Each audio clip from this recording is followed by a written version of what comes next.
Terps got a lot of fight. You are Locked On Terps, your daily podcast on the Maryland Terps. Part of the Locked On Podcast Network, your team every day.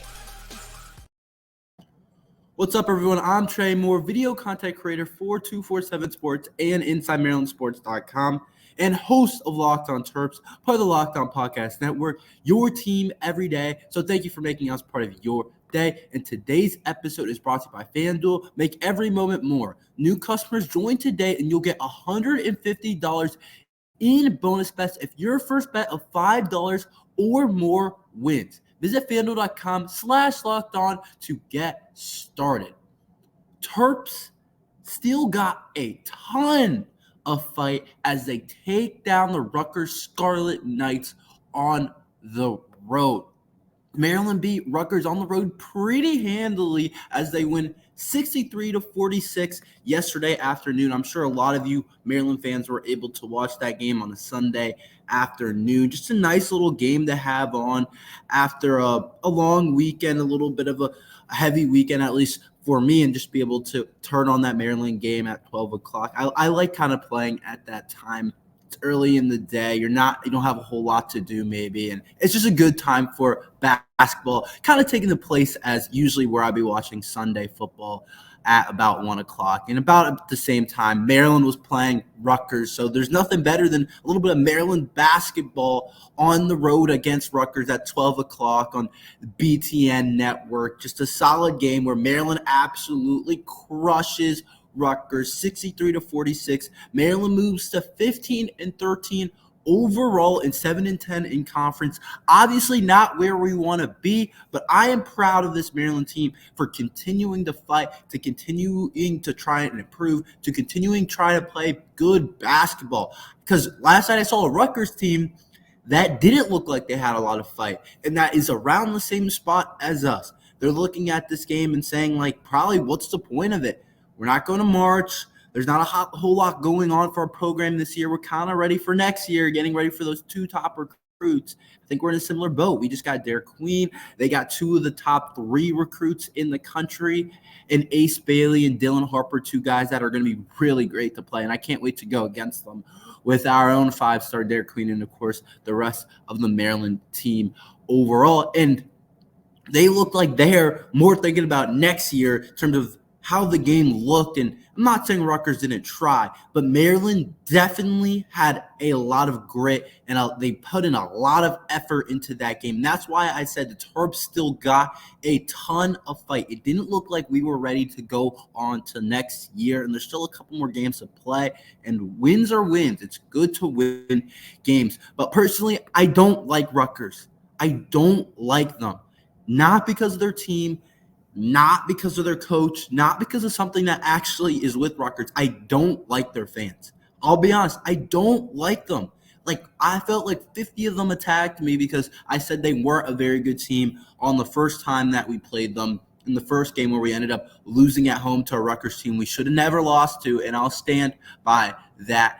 And they all attacked me after the game, and it seemed like more Rutgers fans commented on the podcast more than any Maryland fan has ever commented on. There was a ton of Rutgers fans in the comment section saying, whatever, like, you guys aren't that good, like, whatever, like, take the L, you said we were trash. So I don't like Rutgers for that personal reason, because they're not a very good team, but they found a way to beat us, and we're not a very good team either. But I don't like Rutgers at all, and I still don't think they're a very good team. Maryland just beat them 63-46. You got crushed by Maryland in your own place. You're not that good, because we should not be crushing any team in the Big Ten by almost 20 points on the road. We just shouldn't do it. But it showed that Maryland had a ton of fight. Rutgers was favored by 2 points. So this wasn't like, Maryland was clearly the better team. I'd still say Maryland was the better team, but it wasn't clear and obvious that Maryland was the better team.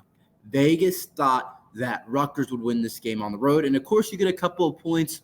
You get a couple of points on the road, so it wasn't a clear indicator of how the game, who was the better team. If it was a neutral site game, Maryland probably would be favored by maybe a point or two, but it would really be a toss-up, to be honest, to who would win the game. But I think Maryland would be the favorite if it was a neutral site game. So similar talent levels in terms of what Vegas kind of thinks in terms of the spread and everything. They thought it would be a close game. Personally, I thought I said Maryland was going to win this game.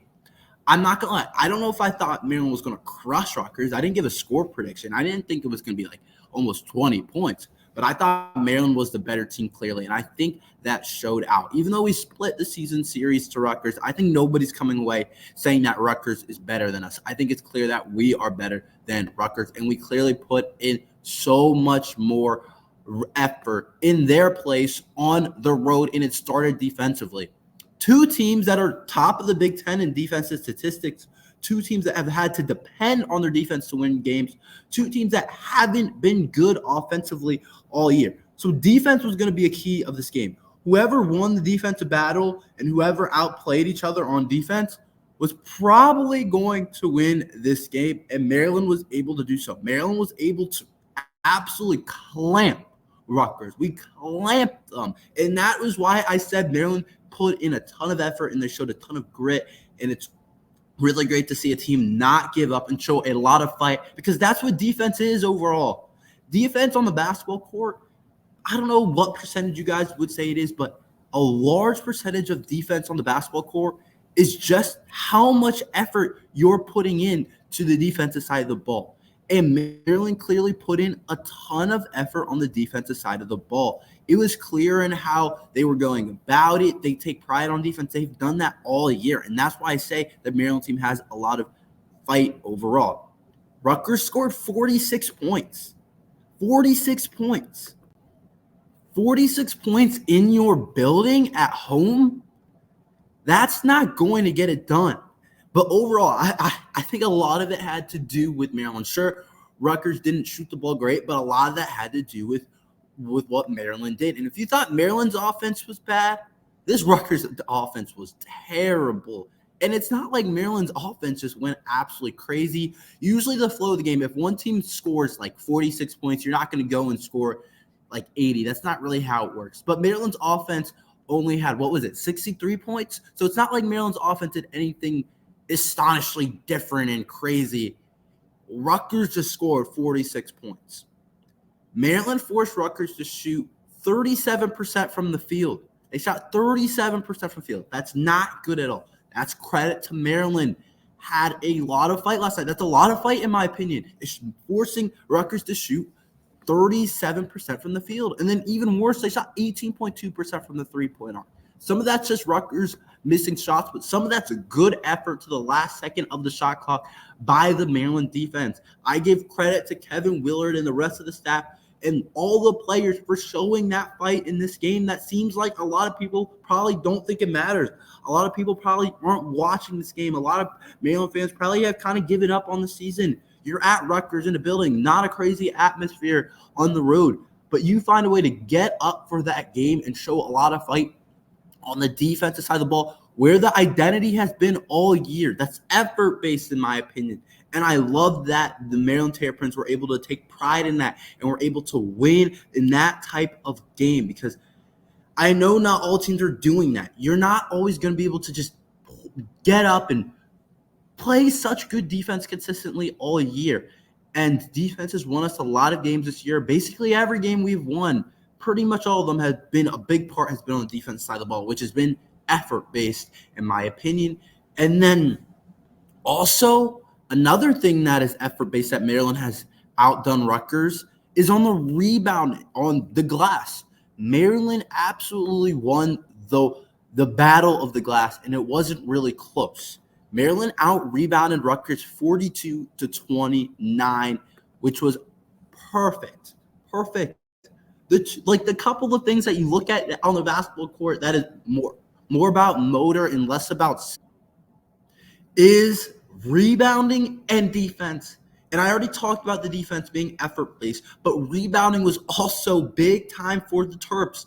They were able to, like I said, out-rebound Rutgers by 42-29. So they out-rebounded them by 13. That's effort-based, a lot of that. Sure, it's having a lot of size and a lot of athleticism, but this is Big Ten basketball. Everybody has some of that going on for their team. So for Maryland to be able to just out-rebound a Rutgers team like that by 13 on the road, I like that. That's effort. That's Maryland finding ways to win outside of their offense, which is hard to do. It is hard to win games through defense and through rebounding. That's a gritty win. That's an effort-based win. And that's why I love the fight of the Maryland Terrapins. And maybe I don't love the results of a lot of the games this year. We've lost a ton of close games, but I can't complain about kind of the effort overall that the Terps players have put in. And at the end of the day, these guys go through a lot. It is really hard to play Division I basketball. It is really tough to get to that skill level overall, especially offensively. It's really hard to win games in the Big Ten. But Maryland's effort hasn't wavered. And at the end of the day, as a fan, yes, you want them to execute better. Yes, you want them to play better. Yes, you want the record to be better. But it's hard for me to ask much more than them just trying their best. And I see them trying their best down the stretch. And that shows a really good coach in Kevin Willard and also really good effort by the players. And I absolutely love to see it. Other players stepped up for Maryland outside of Jahmir Young. I will tell you about that after this ad from FanDuel.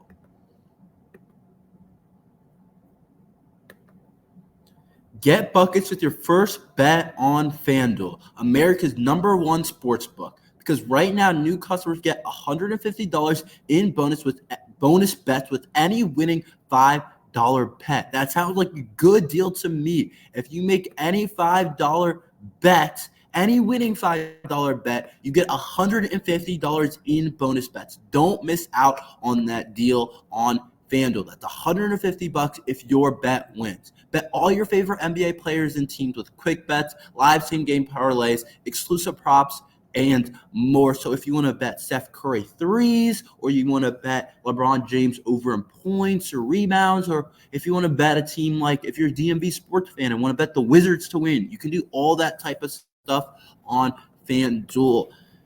Just visit FanDuel.com/lockedon and shoot your shot. FanDuel, the official sportsbook partner of the NBA. Other guys stepped up without Jahmir Young going off, and that has been a theme this year. We have been so dependent on Jahmir Young for a lot of the year. For a lot of the games, you can go back and it would be like Jahmir Young had 30, and the next high scorer maybe had 12, and then after that, nobody really did anything.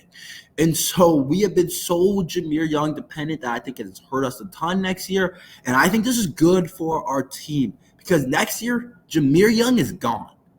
Jahmir Young is gone. He's not going to be there to save the day. He's not going to be there to drop 35 on the road. He's not going to be there to have a really insane performance on the road against UCLA to keep Maryland's season alive at the moment, even though it feels over at this point. But other guys were able to step up, other big-time Terps like Geronimo, Reese, Dante Scott. They all stepped up because Jahmir Young didn't go off against Rutgers. He had 12 points, which for maybe somebody else is not a bad night at all. 12 points doesn't sound like a bad night. But for a guy like him, if he doesn't drop 20, it seems like it's a bad night for Jahmir Young. And he only shot 2 of 9 from the field, so it was nothing crazy at all. But he did have 9 assists, so he was able to distribute. And Rutgers has defended him well. I will get Rutgers that. They defended Jahmir Young well. They have a good defensive team, and they have been able to do a really good job at stopping Jahmir Young. And that's been a lot of teams' game plans going into the game, and a lot of teams haven't been able to do it. So credit to Rutgers. I'll give credit to Rutgers for that. They do a good job of stopping Jahmir Young. But other Terps like Geronimo, Reese, and Dante were able to step up, like I said, to be able to allow the Maryland Terrapins to win games. And when other guys step up outside Jahmir Young, that's when you see the best Maryland basketball so far in the season. And I think going into the season, we expected these guys to help more than they have consistently. Maybe Julian Reese has been pretty good helping out consistently, but even he's been off at times. But starting with Jordan Geronimo, a homecoming game for Geronimo. I actually kind of forgot about this until I read an article about it before this podcast, and that Geronimo's a New Jersey guy. So this was a homecoming game for Geronimo. So I should have known that he was going to perform at the level he performed. It has definitely been an up and down year for Jordan Geronimo. Sometimes you look at him and you say, he's a starter. He's a freak athlete. He's really good defensively. He can do a lot of effort plays. He can block shots. He can rebound. He can score a little bit when he needs to. And then other games, you're like, he's offensively challenged. Do we need him in the lineup? Should he even be playing?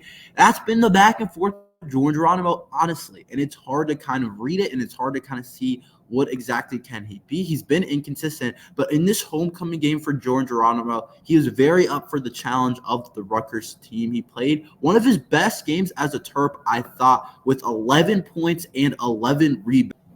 That's exactly where I want Jordan Geronimo to be. If he's dropping double-digit points and double-digit rebounds, that's exactly what we want from Jordan Geronimo, and we haven't seen it all year, and we really needed this type of Jordan, to be honest, to have a chance to be good this year. I don't know what the exact expectations coming into the year were for Jordan Geronimo because he's always had kind of a limited role at Indiana, and, it was hard for me to say, he's just going to take a huge step up now that he's at Maryland and it's expanded role and he's going to start and all that stuff, but I guess I expected him to take a decent step up, and he has in a lot of ways, but we needed this Jordan if we were going to be decent this year, but it hasn't been Jordan Geronimo's fault that we haven't been good this year. It's been multiple players. We needed better versions of a lot of guys that we haven't really seen much of, but we have seen in spots like with Jordan Geronimo. He's had a couple of these type of games, and what also stood out to me is he really helped us out rebound Rutgers overall with those 6 offensive rebounds that he had. So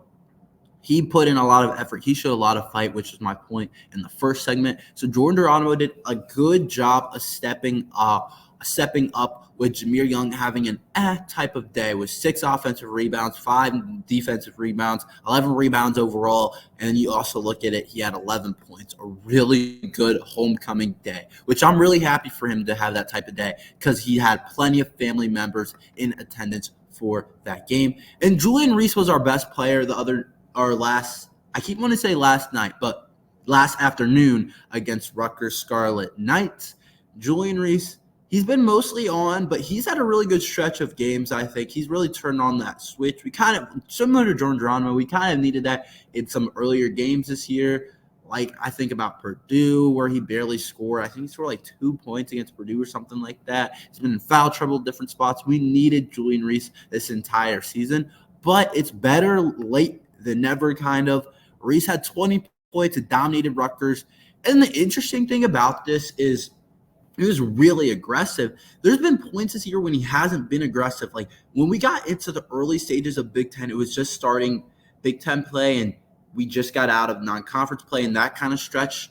He hadn't been playing very aggressive, and I talked about it. It seemed like when there's somebody bigger guarding him, he wouldn't really try and attack the rim overall. But we've seen aggressive Julian Reese's, and in that aggressive Julian Reese is exactly what Maryland needs, and he's been starting to play a lot better for us overall. But 20 points is a really good spot for Julian Reese. And then which is kind of weird is that he only had 6 rebounds, which is weird because we out-rebounded Rutgers by so much. And if you think about if we're out-rebounding Rutgers by as much as we did, you would kind of think, Julian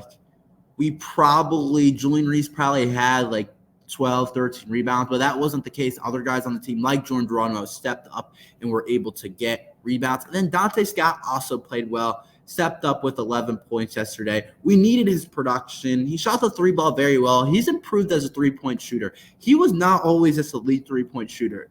When he came into Maryland, he was more of a drive guy and a bigger body, just drive guy. Now he's developed a really solid shooter behind the arc, a really solid 3-point shooter, and he shot 3 of 6 from the 3-point arc, which is more than what we would want him to be in terms of percentage.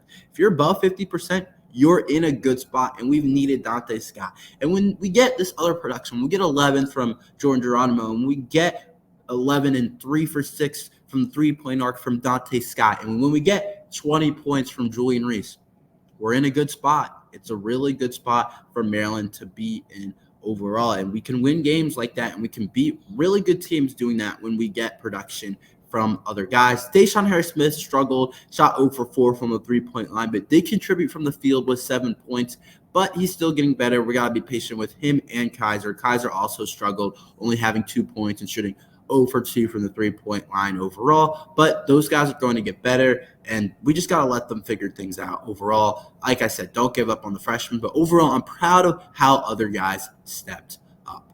Should March Madness extend? I will tell you about my opinion about that after this short break. All right, we're back.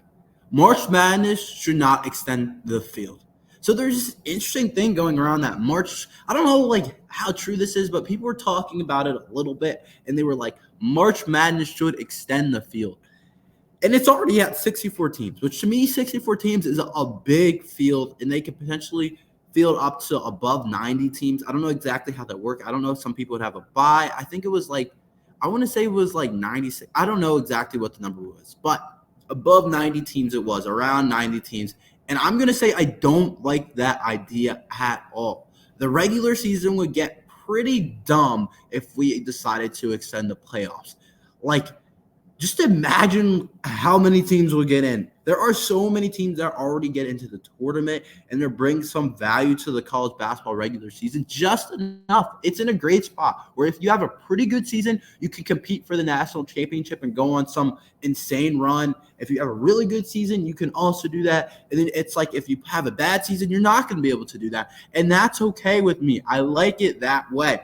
I like basketball having you have multiple opportunities to be able to play, but I don't think you should be able to be in the tournament if you're like a Maryland team. And that's why I bring it up, because I saw on the graphic that it was if Maryland would be one of the first four in right now if it extended the field to above 90 teams, whatever the number was. Maryland would be in the field.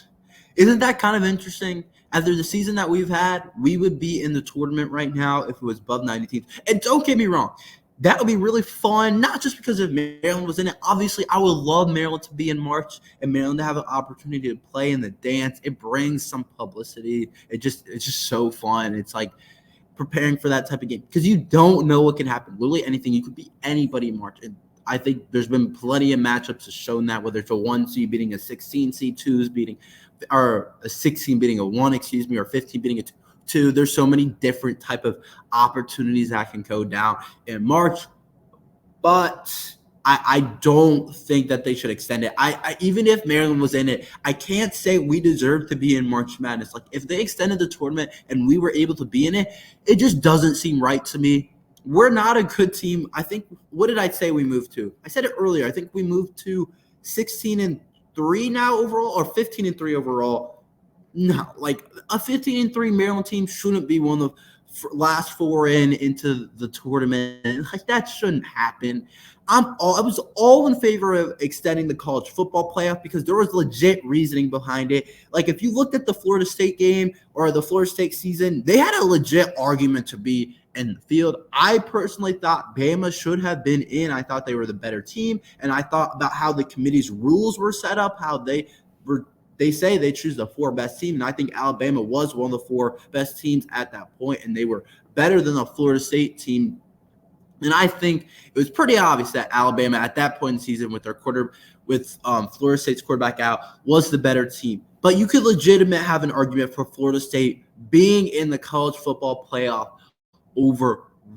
But March Madness is different. If you're a bubble team, you had plenty of opportunities to get into March. It's not like you just went undefeated like Florida State and you deserve to be in there. I mean, you have an argument to be in the field. That's why you're on the bubble. But it's not like you should be in. It's like you should definitely be in there. And if you extend it, it's like you're just having everybody in it. And then the college football playoff, it extended to what? Is it now 12 teams? I think it is. So it's definitely a little bit different. And I think college football, now that multiple teams will have a chance to compete for a national championship that we want to be able to see, that have an actual chance. And March Madness does that perfect balance with 64 teams. But you can't extend March Madness anymore. Even if Maryland was in the tournament, I'd be like, that's kind of dumb. It'd be sick, and maybe we would win a game or two, but come on, we can't do that. But that's all we have for today. Thank you for listening to Locked on Terps. Make sure you like and subscribe. We're here every day talking Maryland football and basketball, so make sure you subscribe if you're a Maryland fan or just a sports fan overall. But thank you for listening to Locked on Terps.